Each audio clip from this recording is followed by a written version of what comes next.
So thank you all for coming.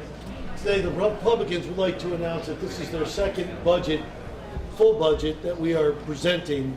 And this budget is coming after the new consensus revenue figures have been put into effect and take into account the recent numbers that we've gotten from OFA.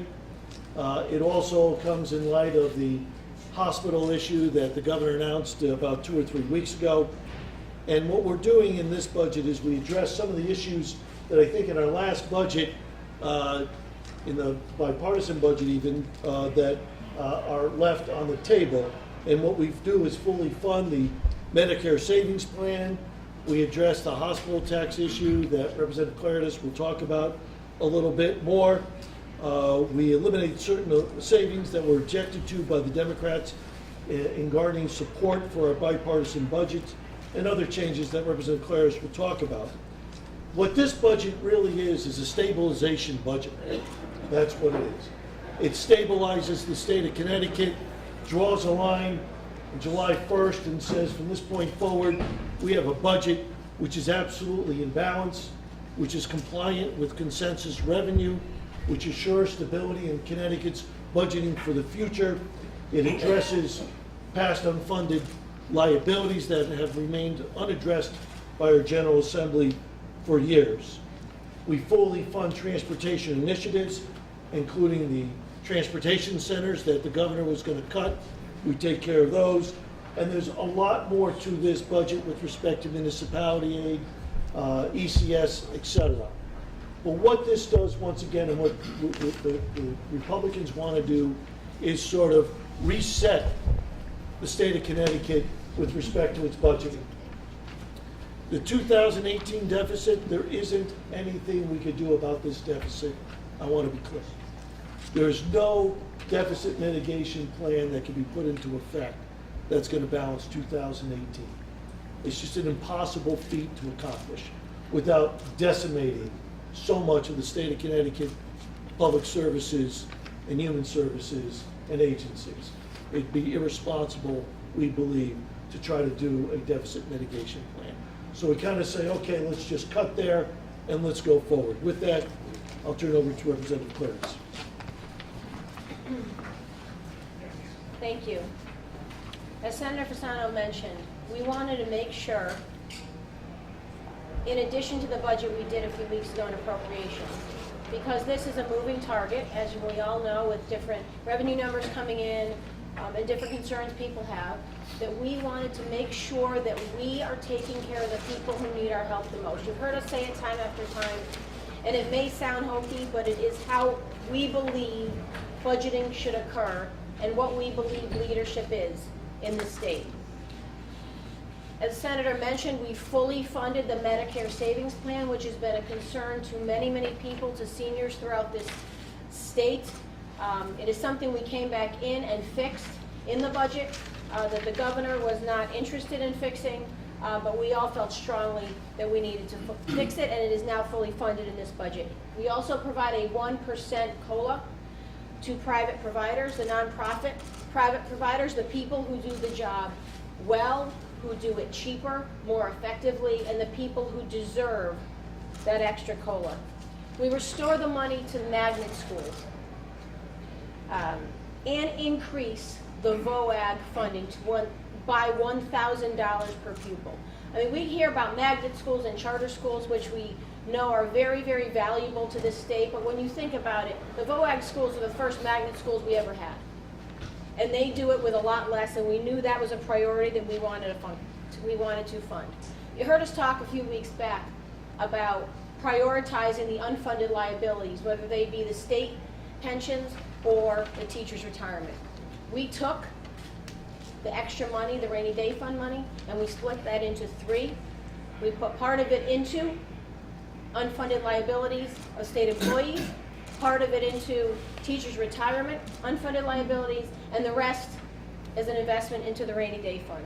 We also took an additional $8 million to fully fund the teachers' retirement health care plans, up to 33%, which is their full funding.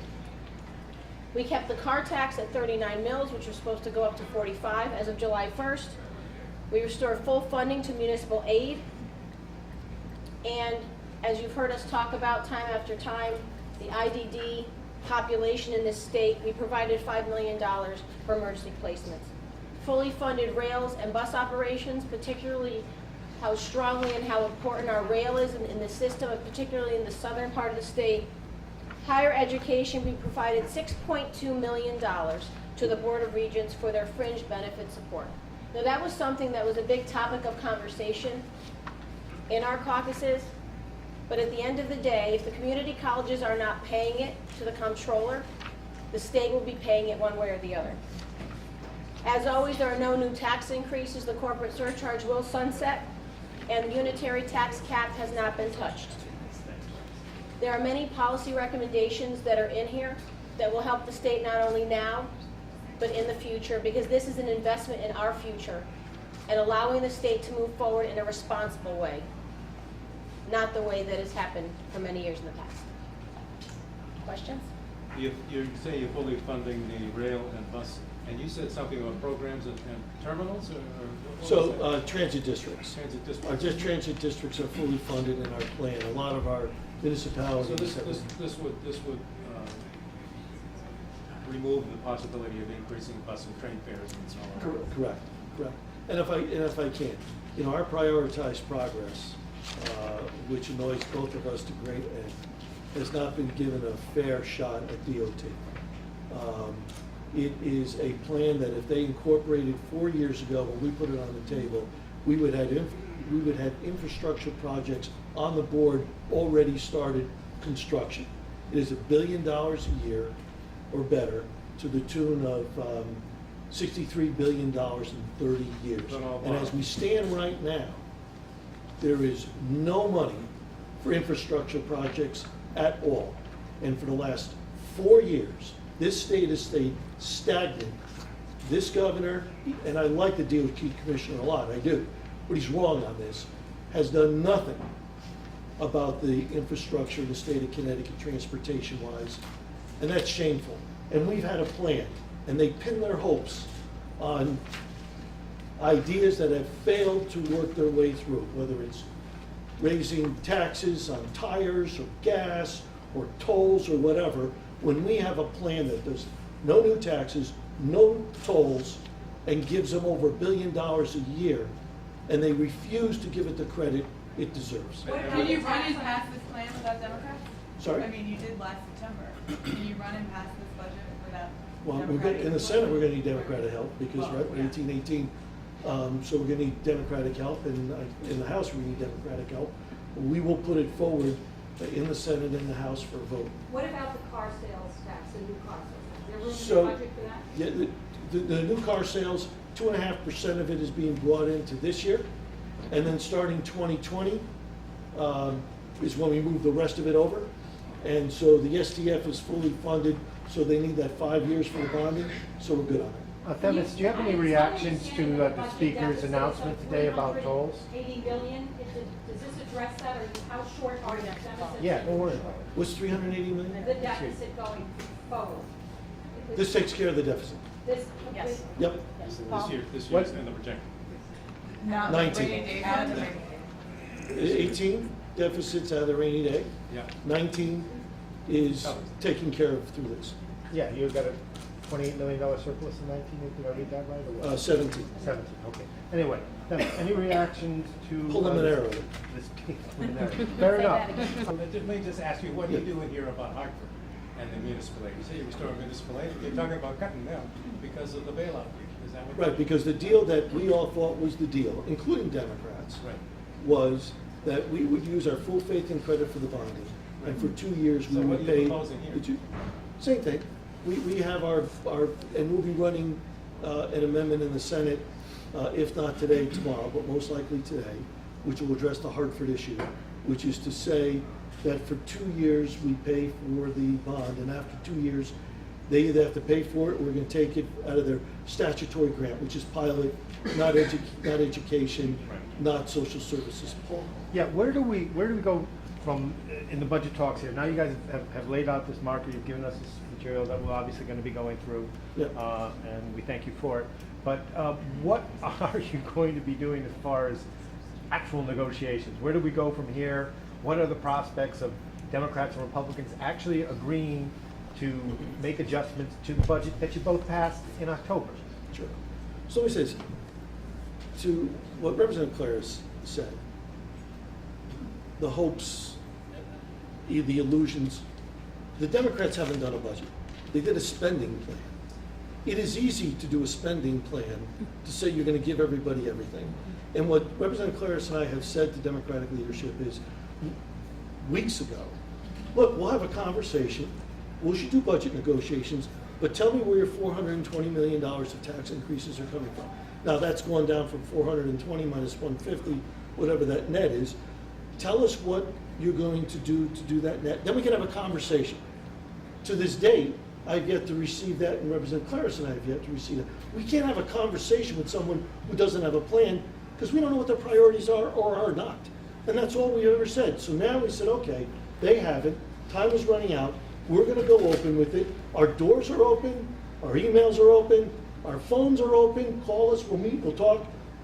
I did inform Senator Ludi yesterday a little bit through Vinnie Morrow, not through Marty directly, but through Vinnie, what we were thinking about doing. Told him to think about it, get back to us. We're doing it today. Met with Vinnie this morning, told him a little bit more about our budget, told him to think about it. But Representative Claris and I are willing to meet anybody, anytime. But we wanted our ideas to be out there because we got a full budget. And they want to come back with their full budget, we'll be happy to talk. Well, that's what they've said too, so, you know. Said what? They don't have a Who's full gonna- budget. Well, That's the problem. they don't need one. Yes, they The do. revenues came in, they don't need one. No, they're still short. They're still short $200 million on their idea. And they're spending. Yes, they're short $200 million. We first said to them, find your 420. Now they got 150. So they're short two something. Is it possible we could come to May 9th and you guys don't have an agreement? And how is that gonna look for both Democrats and Republicans when you go back to the voters? I mean, you took yourselves to October, it took, several attempts at trying to pass Democratic and Republican budgets that didn't succeed, and then the governor was cutting $500 million, and you guys cut a deal. You guys can't cut a If they deal get to May now? 9th and they don't have a budget, we do, then they're obligated to pass our budget. So we're gonna point fingers at each other No, for we're gonna who's pass the budget. responsible for there not being a budget deal? No, we're gonna pass it, we should pass a budget. We got a budget. We're welcome to listen to their budget. And we can have conversations. But right now, I don't see their budget. Are you saying you're gonna force a vote, even if there is no negotiated deal, there is no deal, that you're gonna use what you've given to us today as an amendment and force a vote on your plan, even if there is no agreement with them, and you said they don't have a plan in the first place? Are you gonna run an amendment and force a vote on that? If there's no movement on the budget, I think we plan, and Representative Claris and I have talked about it in great lengths, but But what, what's the rest of the But we have this budget that we put out, and we would like to have a vote on it if Try to there's. run it in the Yes. Senate before May 9th? That's a Because follow-up the rea- question. Well, but the reality is you don't have to do anything before May 9th. You can go do the political conventions and come back in June.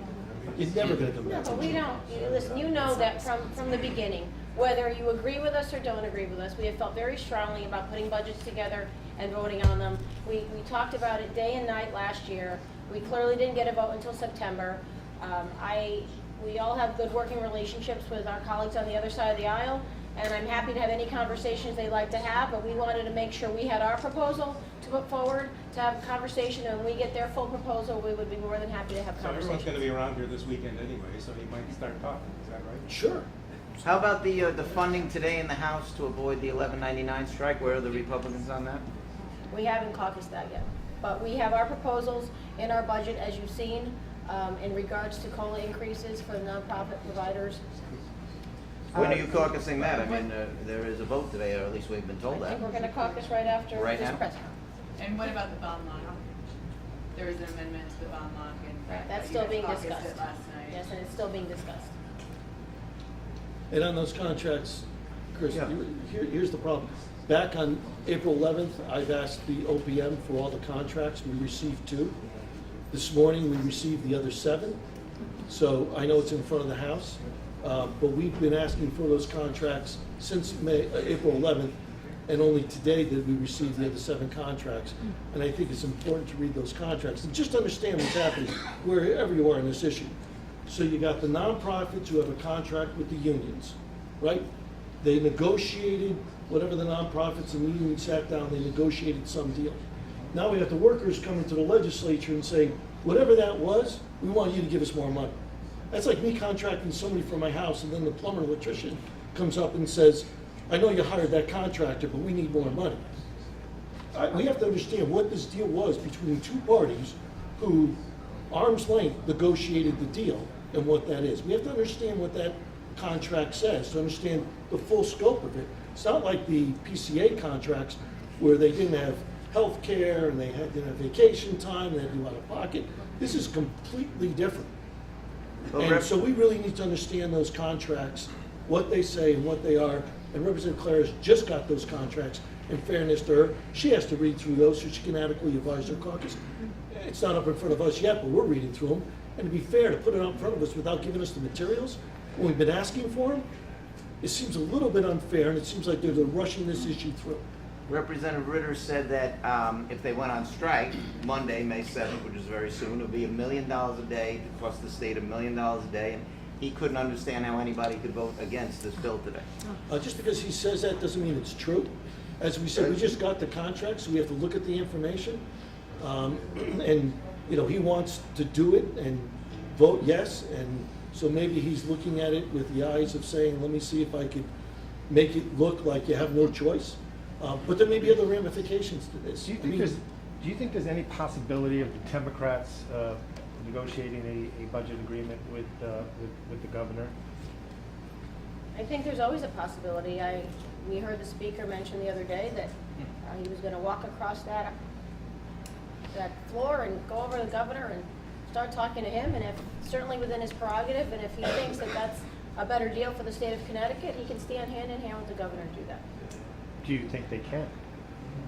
That's always a question, right? Yeah.